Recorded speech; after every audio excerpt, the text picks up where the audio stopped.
Okay, so let me try once more. Yeah. So I would say, pleasure to be here with all of you and try to wrap this up a little bit, and I'll try to keep everybody awake, try to keep going. So I'll talk a little bit about the twin transition and really a little bit about framing it as well in policy terms, because I think that's something we're talking about very big phenomena here. We're talking about very big transitions. So I think we think a bit about, well, what does it mean conceptually as well? And then I'm going to talk about 3 different policy issues, which I think are there basically in both of these transitions, and perhaps we can learn a few things also if we look at them. But also I think these are the 3 most important things that we need to look at. And then I'll try to bring it together a little bit at the end, talk a little bit about productivity, because I think we are here at the conference at the Productivity Institute, so I think that's what I'm supposed to be doing at the end as well. So first, a little bit about the transition. And well, we've been doing a lot of work recently at the OECD on the digital transformation. And I think one of the things, this has of course been going on for a very long time as well. We've been dealing with digital technologies in the 50s, 40s, perhaps even if you want. But I think what we're seeing at the moment is a different scale. We basically have a lot of different technologies all coming together at the same time, affecting a lot of different industries, not only financial services, business services, and a couple of others which we had in the 80s and 90s.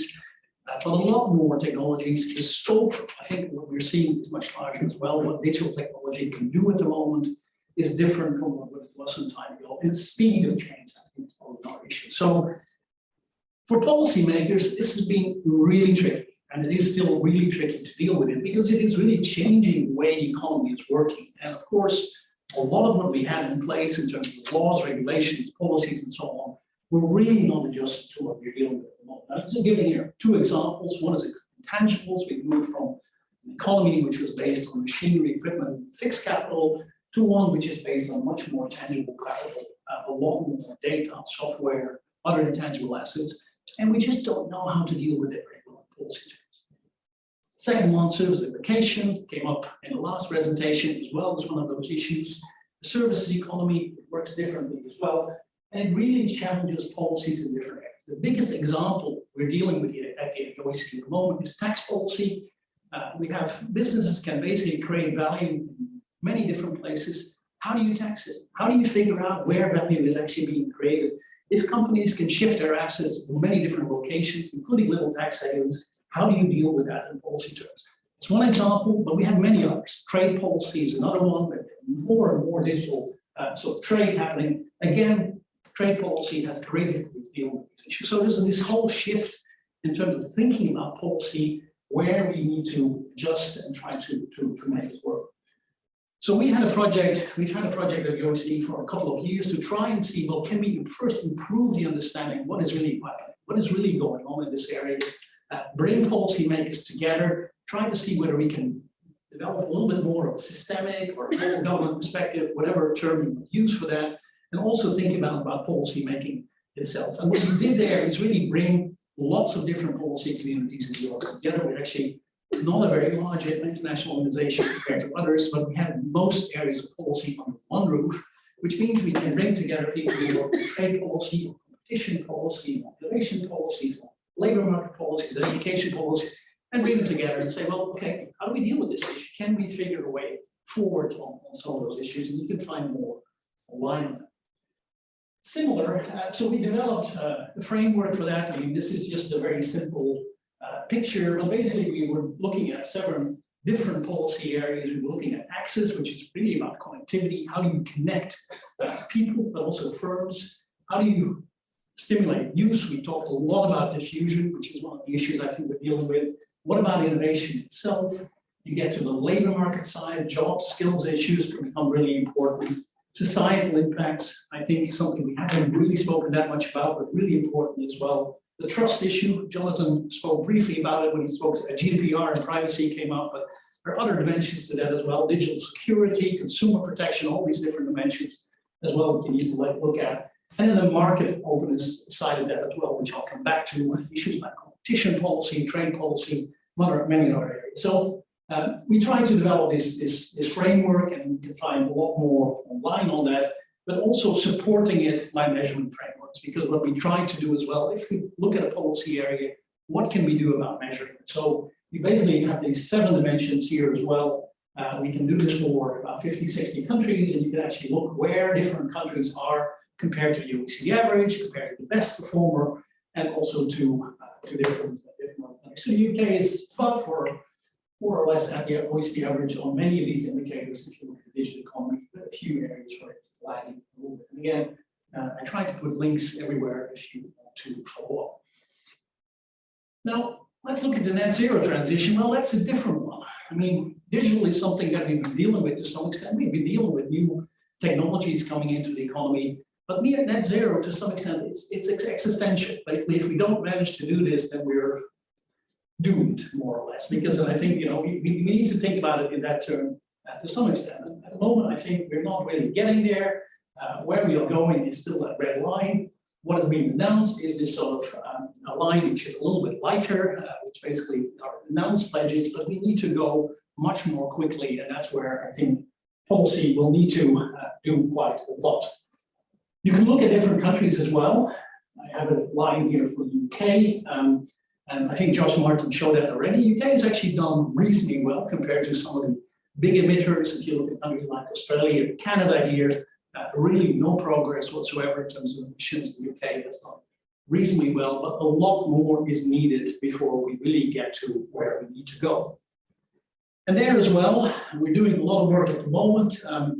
My first job when I arrived at the OECD was actually on the economics of climate change. That was 28.5 years ago. We still are working on it, and I think we probably haven't made enough progress in terms of policy issues.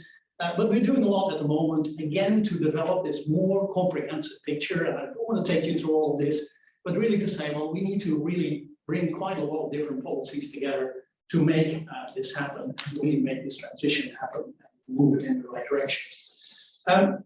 Now, there are a few linkages between it. And I think we've heard, particularly in the last session, a number of these linkages. I don't want to talk about all of them, but I used our digital framework to try and put a few of these linkages. Well, first is the issue of if you connect people, if we can make digital work for the twin transition, then perhaps you can also leverage really for it as well. Technology diffusion, obviously, and particularly we heard it a lot in the last session as well, really important. It can really, I think, help.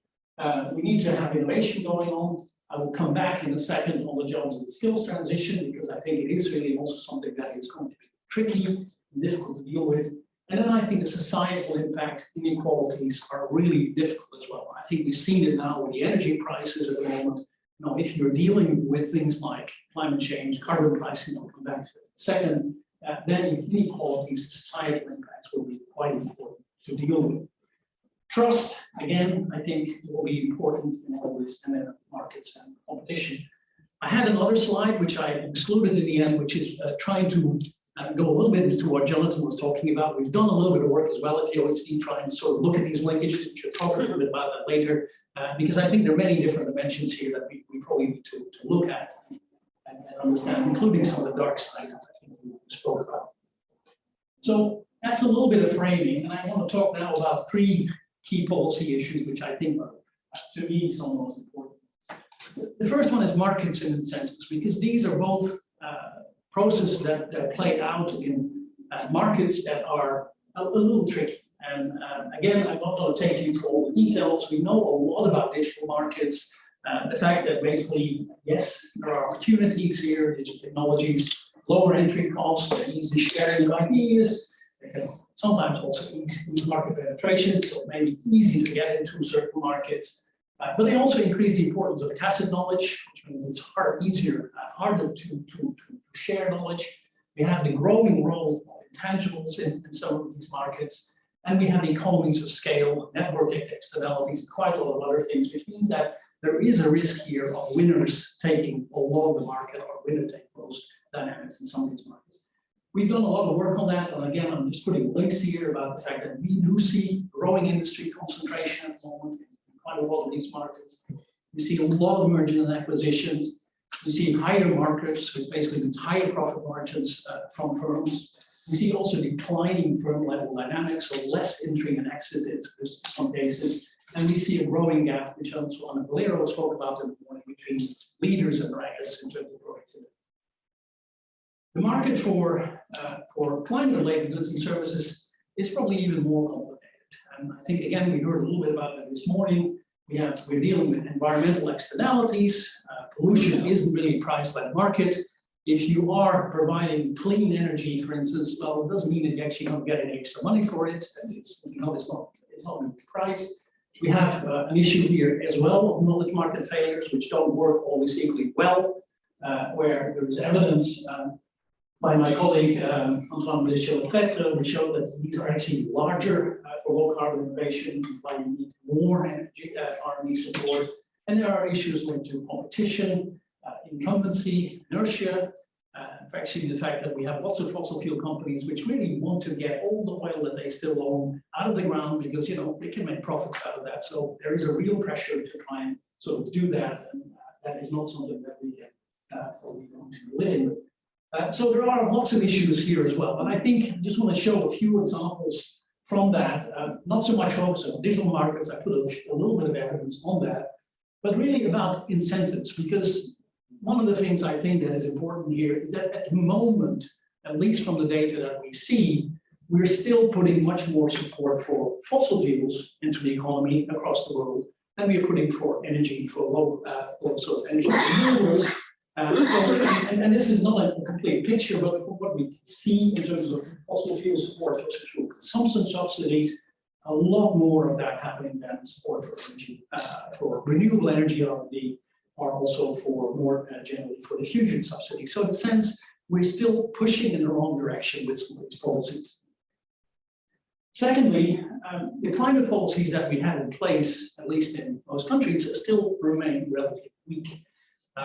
Here are two indicators that I think are relevant. One is an indicator which we have on policy stringency, which has three elements. One looking at technology support, which is the blue bit. One on market-based policies, which is things like carbon pricing, and a third one, which is like non-market-based policies, which are things like regulations and standards. And overall, we see that basically this has been flat more or less since 2010. We know this has become more important, but even with the Paris Agreement, nothing really has happened with this indicator. Second thing is carbon pricing, which is, of course, the instrument that most economists talk about all the time, and basically say, well, we need to have more carbon pricing. So if you look at the OECD and G20 countries, 60% of all carbon that we're emitting is not priced at all. There is basically no price on 60% of the carbon that we emit. 30% of the carbon that is being emitted only has a price between 0 and 60 euros per ton. So a relatively low carbon price. And only 10% of carbon has a price over 60 euros. So that's a little bit where we are. It means that there's still a lot that needs to be done to move in terms of dealing with that externality. Also, and of course, this is until recently, energy prices have been low. So we really haven't had the incentive also coming out of the energy market to really sort of stimulate that type of innovation. And here we put it together with patent filings. Again, not a perfect indicator, I know, of innovation, but there is an interesting sort of correlation between the fact that we do see that it matters if you have these prices moving in the right direction. And then, of course, I mentioned concentration already. Well, it is a challenge as well in this market. We did some report last year, which we put out with the JRC, the European Commission, where we're looking at basically the concentration of innovation, where about 70% of all the innovations that are happening in only patenting is done by only a limited number of large firms. So what can we do here? And I just want to wrap all these three bits up a little bit with policy and just talk a little bit about that. I think there are a couple of things. One is really this issue of carbon pricing and also the removal of fossil fuel subsidies to at least try to deal with that distortion and to really try to get prices right as best as we can. Second thing around this is really reducing policy certainty. I mean, there is an enormous amount of changing and movement all the time of policy in this area, of basically saying, yes, we will do this, no, we will not do it, yes, we will not really do it. So you need to have long-term certainty in terms of where you want to go with this. And that means I think some countries are really now putting fairly clear long-term plans into place that are really saying, well, where are we going to go? How are we going to go there? And what are some things we want to do? Competition, I think, is going to be important as well here. I'm just going to link it immediately to the issue of rent-seeking incumbency. That is going to be a real big problem. There is a massive lobby out here to try and sort of actually, the UN Secretary General warned about it this week. That is really trying to say, well, we can still do so much more. And also some of the technologies that we're talking about, carbon capture and storage, partly is being pushed by some of these companies because they feel this is something that can help them maintain their business model. So we need to be very careful about some of those issues. The demand side, very important. Product standardization, dealing with also regulation. I think there's a lot moving around heat pumps at the moment in different countries to try and say we can do something here, we can deal with some of these areas. Buildings, emission standards, all these types of things, I think will be important in the overall mix. The entrepreneurship dimension, a lot of room for new firms, even though the large firms are probably the ones who don't do a lot of the scaling, but you need the new firms. And then the trade side, I think, is something that will be important here as well, because of course, a lot of technologies will come from abroad, and you will also need to deal with a lot of the developing world in terms of trying to sort of get these technologies out there for everybody. So that's a little bit about that part. I wanted to next go a little bit to innovation and technology diffusion, which I think we've talked about already quite a lot. But I think this is the other one where perhaps there are some complementarities here that we think about. I'm not going to talk too much about this. I think Valero spoke about this already. We had in the previous session a little bit of an issue that we do see this movement forward in the diffusion of advanced technology, but it is still low in many firms, in many countries. This one, we don't have the UK anymore. This came from Eurostat. The next one is from our own data, where we also try to bring in the UK, where you see that, yes, there are still differences across countries, and also the SMEs typically lag large firms, which is what we all know, it's expected, but it is something that I think, particularly also in the digital, in the environmental transition, the twin transition, is something that we need to be worried about, but because how do you bring those firms along? Now, we have assisted, the OECD is linked to the International Energy Agency, which is just a little bit down the street. Also in Paris, came actually out of the OECD at some point in time, in the 70s. And they show that basically half of the reductions in CO2 that we need to get to 2050 will have to come from technologies that are not really there yet. They are at the demonstration phase, they're prototypes, they're basically under development, they're not competitive. So it means that if we really want to deal with that, we need to bring down not only the cost of available technologies and diffuse those very rapidly, we will also need to bring down the cost of some of those breakthrough technologies, develop them, invest in them, and get them to the market as quickly as possible. And I just got, this is a chart coming from, for this in this morning, which came from the IPCC report. No, it came from the IEA, not from the IPCC, but which shows basically the technologies there where we basically have competitive technologies, particularly on renewable energy, solar PV, wind, electric cars. A couple of these things are really there. They're basically more or less competitive, but lots of other technologies where we still have way to go, where costs are still too high, where more development is going to be needed, more demonstration is going to be needed. And of course, this is just for the energy side, lots of other technologies where similar pictures are there. We also know that technological change is key to really bring down costs. It's about scaling, it's about diffusion, but it's also about technological change, which constantly needs to happen to bring down costs. And of course, you see this very clearly with solar photovoltaic and also with offshore wind, where they are now actually cheaper than most fossil fuels. So really to bring prices down, to bring costs down as quickly as possible is going to be important. We need a wide range of technologies. I just put a few in the slide here to decarbonize industry. There's one more coming, where some of them that are there, renewables are more or less there, energy efficiency more or less there. But hydrogen, for instance, is something that is still under development, still needs to be developed for certain industries where we probably will need it. The bioeconomy will probably have to play a role, and there will be some probably role for carbon capture and storage as well. This is for a report we did last year for the Dutch government, looking at decarbonization of industries, really to try and go into quite a lot of detail to explain what are the policies, what are the steps that are needed to decarbonize that sector of the economy. However, the problems we have is that basically the pace of low carbon innovation has actually slowed down because of part from the FT. Yesterday, where basically, even though we've had a peak more or less at 2010, we haven't really seen acceleration very much since.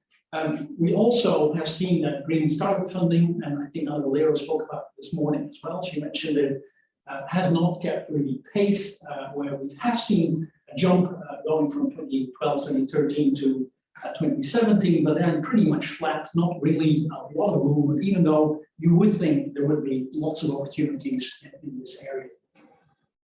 We also have seen that public support for low carbon in R&D is actually been quite low. This is data coming from the IEA. Given the scale of the issues that we're dealing with, you would have expected governments perhaps to put more money on the table for R&D. It hasn't really happened so far. And also, what's interesting to see, and that comes back a little bit to this issue of 2030 versus 2050, a lot of, at the moment, support that governments are given is really focusing on the diffusion side. So basically, push technologies that exist already, not invest also in technologies that we will need in 20 or 10 or 15 years' time, but that we will need to get to 2050, because otherwise we just don't know how to get there. So there is a real timing issue here in government policy that is going to be quite important in terms of making things work. And then finally, the one I wanted to mention as well is that basically what we found in the Netherlands, where there was a tender basically in place for a large technology support program, is that a lot of the support actually went to available sort of existing technology. So in this case, more than half of the budget basically went to CCS, which is basically used to capture carbon from large factories and a number of other things, whereas very little went, for instance, to hydrogen. Hydrogen is in the graph, but you can't see it because it's the bar is too thin. It's how we export for it, so that's why I put a little arrow there. So it shows a little bit, I think, the difficulty that a lot of governments have in trying to figure out where do you put support, how do you do this.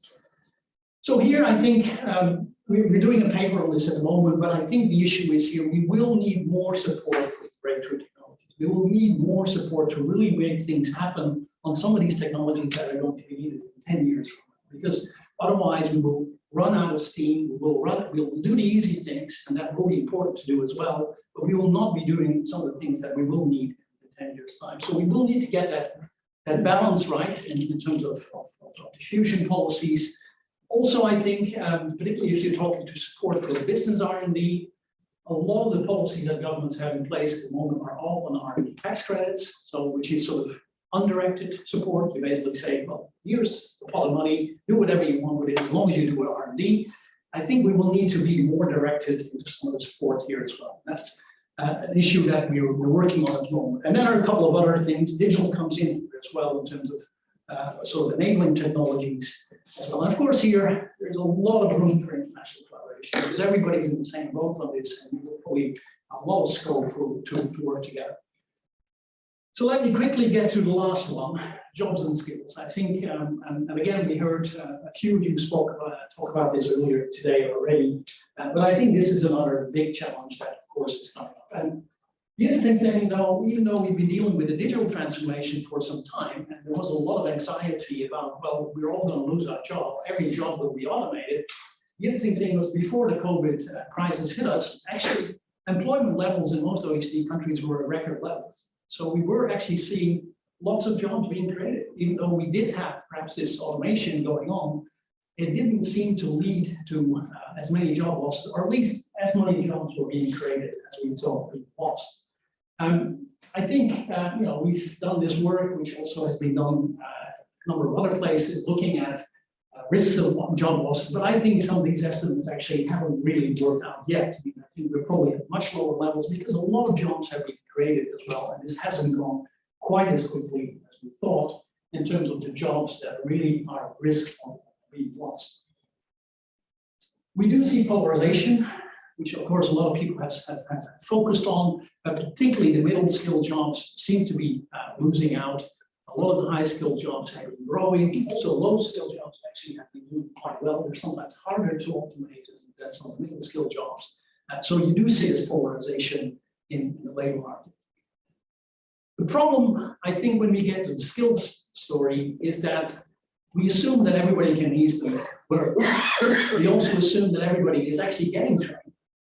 And one of the things we found from the OECD is now doing a large survey, which is called the TPI survey, which is across countries, survey of adult skills. And there's some really interesting indicators coming out of that.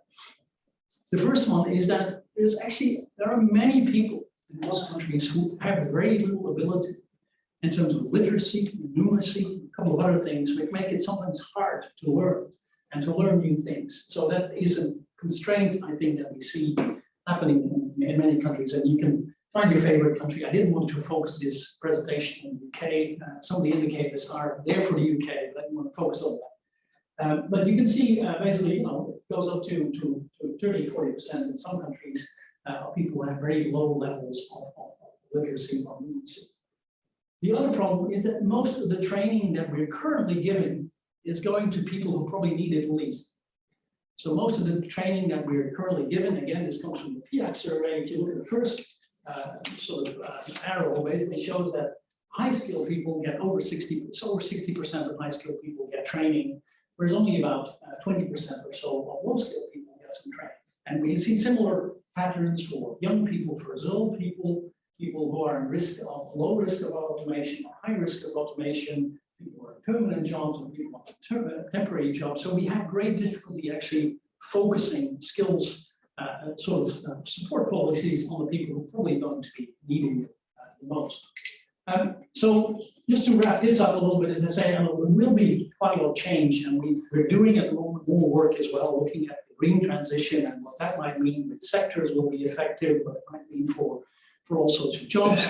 But there will be a lot of change, I think, coming our ways. And I think the policy focus at the moment is really on fair transitions, or basically making it work for as many people as possible, focusing support really on people who will need it the most.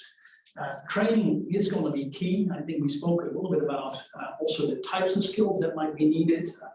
Or I think in our work as well, if you talk about the digital side, it's not only about STEM or digital skills, it's also about these more complementary skills that will be needed in this area as well. And that, I think, is still a big challenge. No country in the OECD that I know of has this right. Everybody's learning, everybody's trying things here to try and sort of put a system, better systems in place to support skills development, because we have really had a system in place that's basically, well, okay, here you are, you get your education system, you come out of university, or you come out of your polytech, or you come out of your high school, and off you go, and don't come back. I mean, off you go. And we've never had really put systems in place to deal with it. So I think that's something that a lot of attention is at the moment. How can you do that? What do you need for that? What institutions are going to be needed?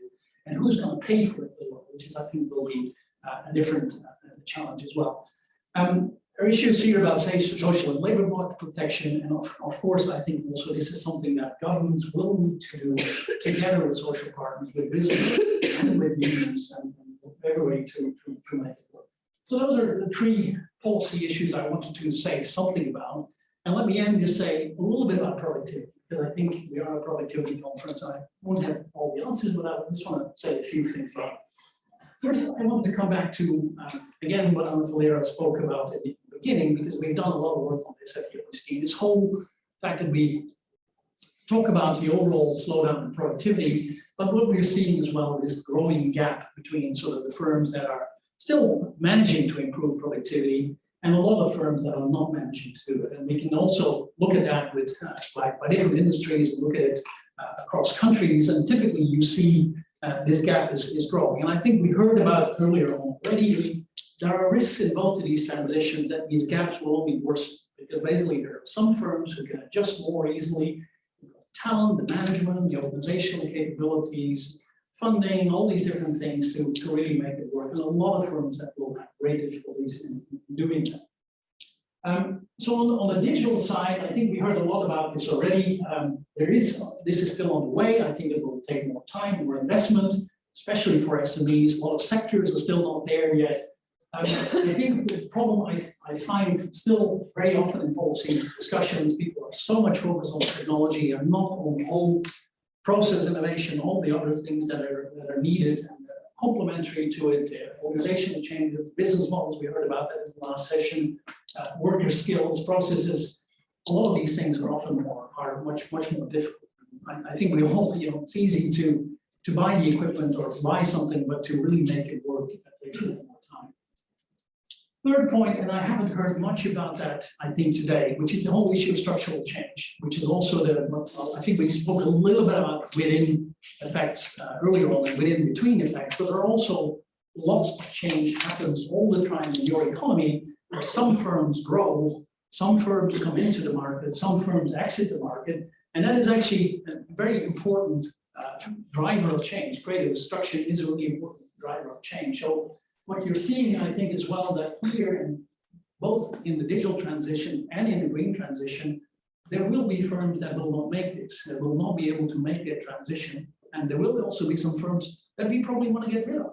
So, you know, there will be changes here in terms of the composition of your economy, and there are policies that we need to think about. Well, how can you facilitate that? Entry is really important. Allowing firms to get into the market, to grow. Exit is really important. What are the conditions under which firms can exit the market? What are the conditions under which firms can grow in the market? So we've done a lot of work on that. And at the moment, what's happened a little bit with the COVID pandemic is actually a lot of firms have actually stayed in business because they've been supported by many governments for good reasons. But they are now, there's a risk that you start to create a lot of firms that basically probably are not entirely viable anymore. So that will be an issue as well. And then finally, I think the issue of competition is quite an important one here as well, where again, there's a risk that we are mainly going to be seeing a couple of really leading global firms doing extremely well. Policy side, I think all of this is familiar in terms of what we need to focus on the investment side, the diffusion of technology, but beyond, I think diffusion of knowledge practices, skills, I think will be really important. Workers in management. I mentioned resource allocation, entrepreneurship. I think there's a lot of room here for new firms to get into the market. Good regulation, and then finally measuring, monitoring, and evaluating. There's still so much to be learned about all of these things, and that's of course where research will play an important role as well. Final two slides, and then I'm really finishing up. Net zero transition. I think, well, first to say is, I mentioned earlier on, this is an existential thing. This is not about increasing productivity. We just need to get this done. So, but on the other hand, you don't want to destroy your economy in the process either, because that has other big impacts. So you need to do it in a certain way. However, I think even though it is not about productivity as such, it is also about productivity, because I think we heard it from Josh Martin. I mean, we need to improve the efficiency of how we are using resources, and particularly natural resources, but other resources as well. It will be really important. So in that sense, I think that focus away from just sort of talking about labor productivity, total factor productivity, but also about environmental productivity, I think will be quite important to try and look at. I mentioned already the shift that we'll probably see in the structure of the economy, firms, sectors, but also across countries. That will be, I think, something which we just don't know about yet, what it might mean. There is, I think, of course, the technology side of this is important, where again, there is this risk of increasing divides to really sort of see that there are some firms that will gain in this process. And then I think something again with net zero that I think we're now starting to get really worried about is tipping points. What is really talking, what if Greenland, the whole ice cap in Greenland suddenly melts? Well, coming from a country like the Netherlands, I'm afraid that is really a big problem, because that means 7 meters of higher sea levels, which a lot of countries, a lot of cities globally will not be able to deal with. So there are issues here that economists, we can talk about productivity, but those are really, I think, big questions as well. How quickly can we make this happen, and how far are we along on this path already? So I think there is a risk here of real shocks, or real disruption to the economy, not just in European countries, but I'm thinking about Africa, what you're seeing at the moment in India and Pakistan and the Middle East, where basically 50 degrees is now becoming a relatively normal thing for, even before the summer. Those are really big risks, I think, that we're dealing with. And then, of course, I think, finally, and that's perhaps a little bit more of a positive side to this, there may be some side benefits to that. Also, what Josh Martin spoke about is that we're actually not picking up on productivity measurement, like improved sort of reduced pollution. So finally, I think both of these transitions, there is a lot to do here for policy. And I think the challenge will be to really see whether policymakers are up to this, can manage to do this, because this is a complex task. There's a lot happening. It's also a global task, particularly with, I think, the environmental side. I think the energy, the improving markets and incentives will be quite important here to try and make this happen. And there are risks here of getting locked into suboptimal pathways. I mean, I think at the moment, for instance, what you're seeing in all European countries, because of what's happening, the Russian invasion of Ukraine, there is now a shift basically, okay, let's go to building LNG terminals to bring in gas from other parts of the world, whereas of course then you're putting a lot of some capital into technologies that probably you don't want to have anymore in 20 years time. So there are these types of risks that are there, I think, in terms of patent dependency.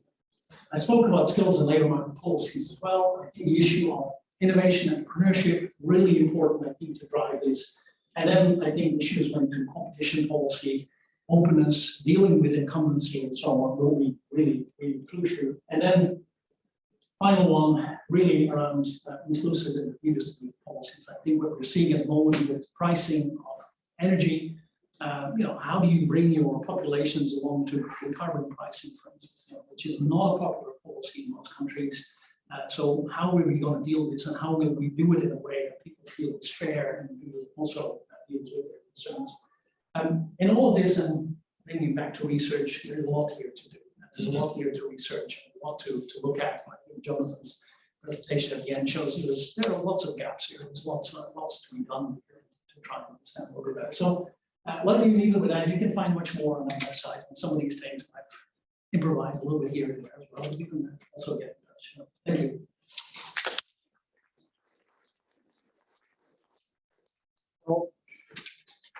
Well, oops, sorry, Mark, help me get this going. Yeah, thank you. So, well, Dirk, thanks very much. I sometimes get accused of packing a lot in one presentation, but you're beating me. But all very, very relevant, and all really bringing a lot of things today together. And it's amazing how much work you and your colleagues at OECD have been doing in this area, and also always produce great charts. This is a great capability for OECD as well. So that's very helpful. I'm sure there are questions. I think at the moment there are no questions online, Christina, as I know, but people type in now, you probably have to absorb this as well. Are there any questions in the room that I can start with? Anybody at the moment? Felicity, I'm coming to you just a second. Thank you very much. I thought that was a fantastic presentation, by the way, so thank you. My question was, I'd be interested in any thoughts you have on policy, particularly around digital markets, and you talked a bit about competition policy, and actually the thing that strikes me, and you alluded to this in one of your first slides, is just the pace of change, and traditionally this institution is pretty slow. So any comments you've got on how they might change to be more responsive, maybe better horizon scanning, all that sort of stuff? That's a great question. I do think there is room here for policy itself and policy making itself to change. And I think we're seeing a little bit of that happening in terms of, for instance, the use of regulatory sandboxes. Basically, if you regulate in an area where things are changing very rapidly, well, to be a little bit more flexible in the type of regulations you put in place, allow for a little bit more experimentation. I think the other thing is use of data for policy making. I think we're starting to see far more use of thinking about how can you monitor better, how can you sort of evaluate better, these types of things I think will matter. On the competition side, we have one group at the OECD that brings together all the different competition authorities, and they were actually meeting probably sometime around now. But and digital is really a constant topic of conversation there. Basically, what do you do? How far do you need to go? But I think at the moment you're seeing a number of countries. European Commission, I think, is getting far more involved in that. It's very clear.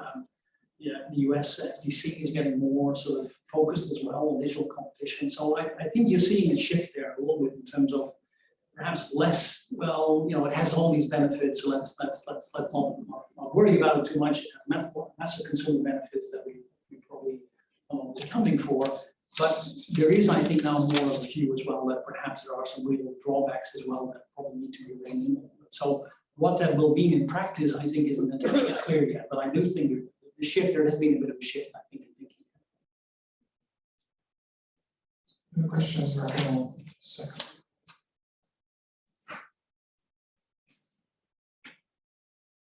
Raquel Ortega-Tellez from the University of Manchester.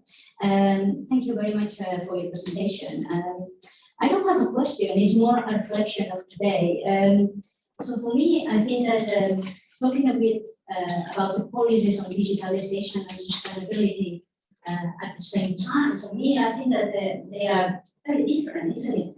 Because of the incentives also of the adopters. So while I think that the digital economy is something that is very much close to productivity, and therefore we have seen how the trends of digitalization, they have really speed up with COVID because they really needed in order to improve the resilience and the productivity of the firms.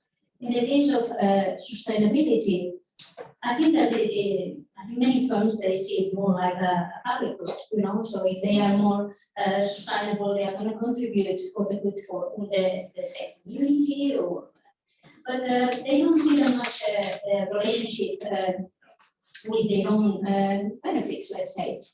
Even though the empirical literature has shown more that the most productive firms are the ones that are more sustainable, so it's the other way around, right? So for me, the reflection would be that it is far more complex, you know, that to put them in the same boat. And also, I think that I was thinking about maybe there is a potential complementarity on skills where maybe, you know, universities, they can work on trying to put this together. But I think that the pace of digitalization is much faster, while the pace on sustainability is something more long-term, medium-term. Therefore, probably, maybe you want to complement a bit my reflection on what do you think about the pace on this policy. I think that's a good point. I mean, I think first, of course, digitalization, I think a lot of firms really see this in self-interest. So it's something that can improve productivity, that's very clear. I think partly because, of course, the market here, as I mentioned, is quite distorted. We're not pricing the environmental impacts of the fact that we're moving in the wrong direction to some extent. And so that's why I think a lot of economists are focusing, well, what can we do to get those prices right? To basically say, okay, if you have these really polluting sectors, we need to do something around that. But I do think that there are, I think now, a lot of leading firms, as far as I can see, and I think we heard about a little bit about that already, who do see the benefits as well of moving early, because basically they know there's a growing market here as well. There's something that if you get there early, then you can actually be leader in your market, and I think some countries are now focusing on that as well. They basically realize that if they move quickly, then they can probably become really leading innovators in different areas. So I do think you see that difference here. I would say that in some areas things are moving actually quite quickly. But it is a little bit in the areas where things can move quickly. So we see, I think, a lot of, if you're looking at the pace of change, for instance, at the moment in things like wind energy and solar energy, that's really ramping up very quickly. And the same is happening in a couple of other technologies, the mature ones that I showed you earlier, where things are now moving because they're competitive. So basically, and people know, they see the signals as well. I mean, what happened in the Netherlands, for instance, is that last year, 5% of all households installed heat pumps in their houses. And that was up 500% from 2 years ago. So, and partly because people know that in a little while, gas won't be something they can use anymore in their house. So they know they need to make that transition. So I think some of these things are happening. But you need to get first the technology is competitive to make that happen. I think, and you need to give those signals, basically say, well, where are we going to go with this? How are we going to do it? And support also firms to do that. Because of course, yes, the innovators, the leaders will manage and they will see the benefits of this, but the laggards will say, oh, I the other things on my mind, I need to make sure that my company survives. So I think that's where policy is very important. I want to build a little bit on Raquel's question. And that's really, we're balancing here continuously between mission and diffusion-oriented policies. And obviously this is tricky. And of course, if I would ask you what do you think is more important, you'll probably say both. But I would say if I give you 100 million or 100 billion for R&D expenditure in the UK, how would you spend it between mission and diffusion-oriented? That's one question. The other one is, linking back a little bit to what Anna talked about, we didn't discuss much. which was this regional distribution of where green technologies particularly work well, which is actually in the less densely populated areas of the country. So if you think about leveling up, it might be a good way. So how do we divide now between mission and diffusion-oriented policies? What you think, what you also be thinking around that? We're doing a bit of work on mission-oriented policies, and I would say that at the moment there's a lot of talk about it, but there is not a lot really happening. And, so we have lots of examples of what countries call mission-oriented policies, and Mariana Mazzucato has done a great job in putting it there, and people are talking about it. But if you're looking, going from the original missions, which were basically like the moon landing, that was a very clear mission. We needed to get to the moon, we needed to overcome all technical problems to get there, and that was the mission that policy had, or that scientists had to deal with. The problem with a mission in the context of things like climate change, well, what is the mission? The mission is climate change, dealing with it. But the problem is you need lots of different technologies for that. You need lots of different elements for that, and they need to be competitive in the market. Whereas basically, when the US government was trying to go to the moon, money was not the issue. It was not something they didn't need to be competitive with anybody. They just needed to get to the moon. That was the goal. So I think it's a much more difficult context than what we're seeing at the moment. Yes, there are some interesting examples of mission-oriented policies that countries are putting in place, sometimes focused on, let's try to see what can we do to get hydrogen competitive in our country. What do we need to, we're going to put a lot of money into that as a country, as you're seeing in several European countries at the moment. They're saying, well, this is an important technology. Let's put money on the table and drive it forward. But there's still, in terms of, I think, good examples, they're still very scarce. So I think we're learning there. We're learning from experiences, but I don't think we're there yet. I do think at the moment there are interesting examples happening where also firms are getting together, where basically, you have countries coming together and say, well, we need to solve the issue of zero carbon or low carbon steel. How are we going to do that? And well, we have examples now. Sweden has a nice demonstration plan. Canada has a demonstration plan where they basically have done zero carbon steel. It's just not competitive yet. So you need to drive the prices down with that. And that means scaling, constant innovation to try and sort of make sure that's mindful. I'm not responding to your question because I think it depends really on where the balance lies in different countries. And what we found in the Netherlands was basically there was such a big focus on diffusion that basically the whole element of the technology that we will need in 10 years' time was forgotten in terms of support policy. So I think we need to find that balance, but then where and how, and I think the big elephant in all of this is the whole international collaboration discussion. Because the international discussion on climate change is all about technology transfer to countries and developing countries in 100 billion sort of to help them finance it. But there is very little discussion about sort of what do we need to do to sort of make this work much more sort of joined up in a joined up way. But let's bring it back a little bit to the UK, right? So yeah, we have a policy out there that we want to level up. It's a huge thing, and we want to put a lot of effort and money and things behind it. We know R&D is too heavily concentrated in some areas, southeast, or some other parts. We learn from research that Anna referred to this morning that there's a lot of opportunity with clean technologies in the less advanced regions in the country. So why not say, I'm just making this up, right? But just sort of push you a little bit. Why not say a mission-oriented policy for the UK would be to put a lot of R&D in clean technology in regions where we don't have a lot of it, and put firms there, create R&D engineering institutions so that we get a diffusion policy out of it as well. Why would we not want to go there? Are we cautious? Do we think the risk is too high? Do we think that there are too many downside effects? So it's just a thought experiment I want you to reflect. I would think it makes sense to me to link where you're pushing in terms of R&D that you're investing in to either sort of the needs in a certain region. So if you have a specific need in a certain region or you have a specific strength, then perhaps it's important to try and link to that. The problem is a little bit, I don't think shifting capacity on R&D across the country, I don't quite know how to do that. I mean, that's something I think you can build it. You can build it over time. You can try to give the incentives for that, but I'm not sure how you do that in practice. I mean, that to me is still a little bit of a question. Perhaps a little bit of a policy experimentation.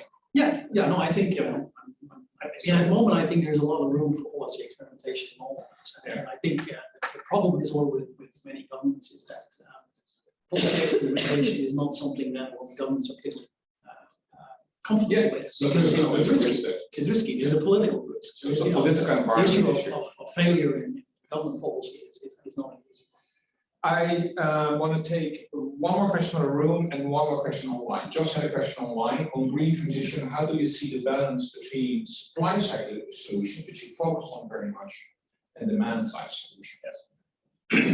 I mentioned demand side a little bit. I mean, I think the issues of regulation, standards, I didn't talk about procurement, but I think procurement to some extent you can see in the context of innovation policies as well. But I do think that at the moment, regulation standards will play very important roles in certain sectors. I think where, I think buildings, for instance, is one, heating, there are quite a few sectors where you need to probably put something in place to say, well, by 2025, by 2030, this is what we want. And I think at the moment you see a lot of countries basically saying, well, by 2030, we will not be selling petrol vehicles or diesel vehicles anymore in our country. We want to go electric or nothing. So basically, I think that those types of, clear sort of policies that basically say, well, where you want to go in the market, I think will be quite important in quite a few sectors.